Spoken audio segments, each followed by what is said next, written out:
is THG News Today with Mervyn Henley. Good morning. How are you doing this morning? I trust that you had yourselves a good night's rest. The news this morning is powered by Carl & Sons Unique Bakery on the island of St. Martin with 3 locations, the St. Martin Medical Center, on the Punfill, and in Colbay. If this is your first time joining us here this morning, I say welcome to you, a special welcome to you. But we always ask for our first-time visitors that you subscribe to our network's channel. Thank you. Now, ladies and gentlemen, let's begin the news this morning. We begin with news out of St. Kitts and Nevis. Prime Minister the Honourable Dr. Terrance Drew has called for a public apology from former government minister and political commentator Ian Patches Liburd. Now, THG News Today, we would have sent out a press statement from the Prime Minister about, I think, 2 days ago. But here it is that in a WinFM report, the demand follows comments that former Minister Liburd reportedly made on the October 3rd edition of his Straight Talk show, where he criticized the Prime Minister's son. The controversy centers around the questions raised by Mr. Liburd about whether Dr. Drew's son receives a government salary and his participation in a recent trip with his father to the United States. In a social media post, Dr. Drew denounced the remarks, describing them as defamatory, baseless, and scandalous. The Prime Minister has faced growing criticisms from the opposition recently, particularly over his governance and travels. This is according to WinFM report. However, opposition members have not publicly claimed that his son is receiving a government salary. Dr. Drew issued a firm response, writing in part, "I denounce the baseless, scandalous, and defamatory allegations made by Mr. Ian Patches Liburd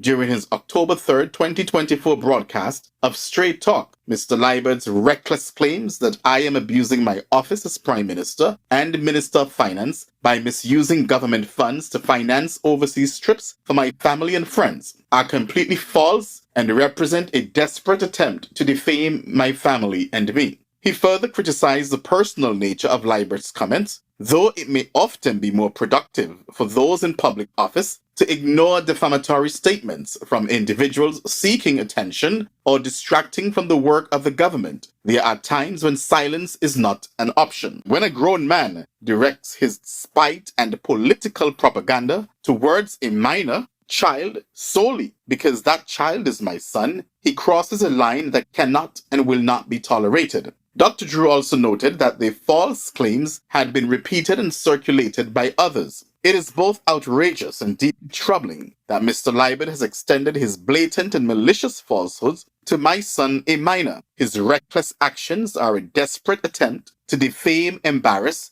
and cause undue distress to my child. Mr. Liburd's accusations falsely claim that TJ holds a government-appointed position as an ambassador, unjustly receiving a monthly salary of $10,000, all under the guise of nepotism and misuse of public funds. The Prime Minister clarified that his son holds no government position nor receives any public salary. TJ holds no government-appointed position, nor does he receive any form of financial remuneration, let alone the absurd sum of $10,000 per month as irresponsibly alleged by Mr. Liburd and others. Dr. Drew emphasized that his son's involvement with the Robotic Association is purely based on merit.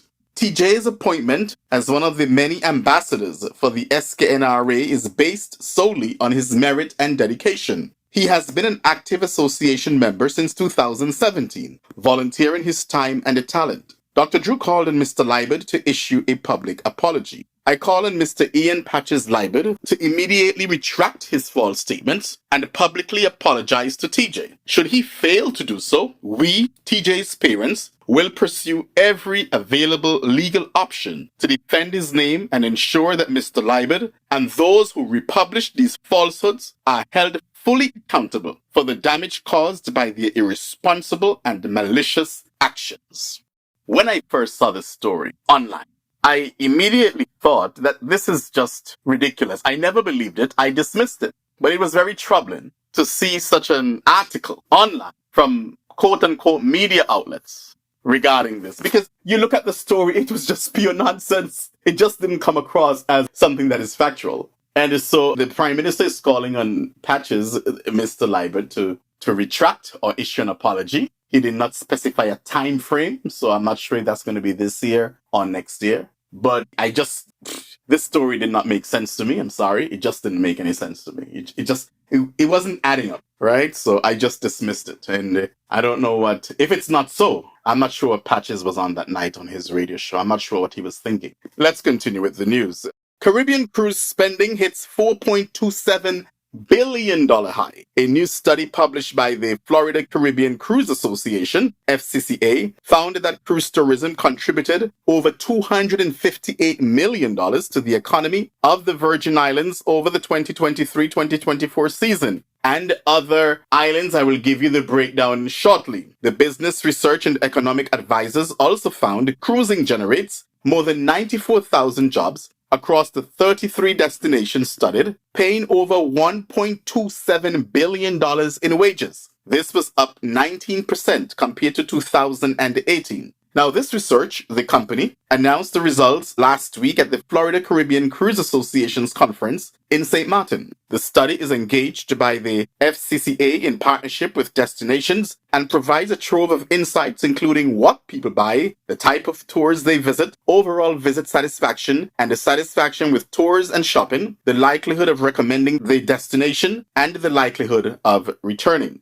We would not be prouder of these results and what they mean for the lives and livelihoods of so many throughout the Caribbean and Latin America, FCCA CEO Michelle Page said. In addition to showing what cruise tourism brings to these destinations' economies, many of the study's findings will also serve as the foundation of building further mutual success between cruise lines and destination stakeholders. Now, the cruise lines spend $968.3 million, an average of $29.3 million per destination. That's an average. And the 33 destinations and total amount of cruise tourism spending in each, I'm just going to give you what they have here in US dollars. Antigua and Barbuda, $89 million. Aruba, $133.2 million. The Bahamas, $654.8 million. Barbados, $83.5 million. Belize, $88.6 million. Bonaire, $33.4 million. British Virgin Islands, $85.7 million. Cayman Islands, $161.5 million. Colombia, $49.9 million. Mexico, $187.9 million. Costa Rica, $32.2 million. Cozumel, Mexico, $483.1 million. Curacao, $93.3 million. Dominica, $20.9 million. Dominican Republic, $251.4 million. Grenada, $22.4 million. Guadeloupe, $46.1 million. Honduras, $180.4 million. Jamaica, $197.8 million. Key West, $55.4 million. Martinique, $42.2 million. Panama, $114 million. Puerto Rico, $201.9 million. St. Kitts, $113.1 million. St. Lucia, $72.7 million. St. Martin, $237.8 million. St. Vincent, $19.3 million. Trinidad, $5.4 million. Turks and Caicos, $116.1 million. And the U.S. Virgin Islands, $258.1 million. There are one or two islands I did not hear in this thing. You see, when you don't take tourism seriously, then your island will not be mentioned. Simple as that. The study measured direct spending impacts through passenger surveys and crew surveys, cruise line spending for services and provisions, port revenues, and employment generated by cruise ship calls. So that's an update on the latest there from St. Martin at the FCCA Cruise Association meeting.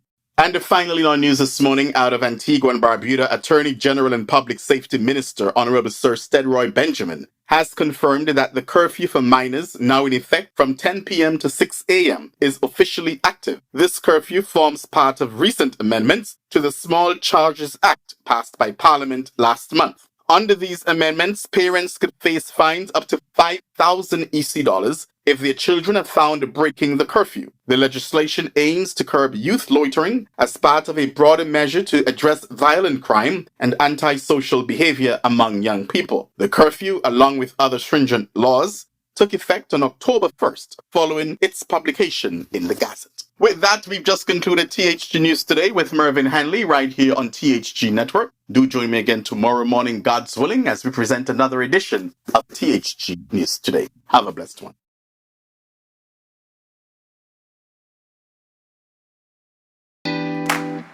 Sons have been serving the people of St. Martin for over 40 years, and the food and service get better and better. From early morning, customers flock to the bakery for their favorite sandwiches, cakes, pastries, you name it. First thing at mornings and last thing at afternoons, folks rush to Sons for simply the best. There are 2 locations, Colbay and on the Punfill. In Colbay, the opening hours are Monday to Friday from 6 a.m. to 6 p.m. On Saturdays, 6 a.m. to 5 p.m. And on Sundays, 6:30 a.m. to 10:30 a.m. and 2 p.m. to 5 p.m. Opening hours on the Punfill, Monday to Friday, 6:30 a.m. to 6 p.m. Saturday and Sunday, 6:30 a.m. to 1 p.m. We also cater for weddings, parties, special events, whatever the occasion. It's Sons. Our staff, we are always happy to serve you. Call us today, the Colbay location, 721-544-2462. That's 721-544-2462. Or in Phillipsburg, 721-543-1059. That's 721-543-1059. It's Sons Bakery. We are here to serve you.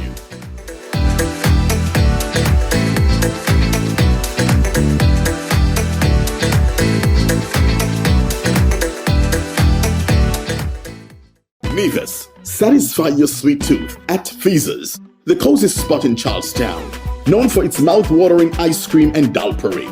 We are open Monday to Saturday, 8 a.m. to 5 p.m.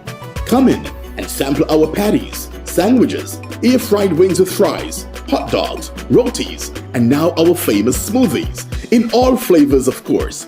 And don't forget to try the famous bus-up shut and saltfish. It's Feaser's, located at the entrance to the Cotton Ginnery Mall in Charlestown, Nevis.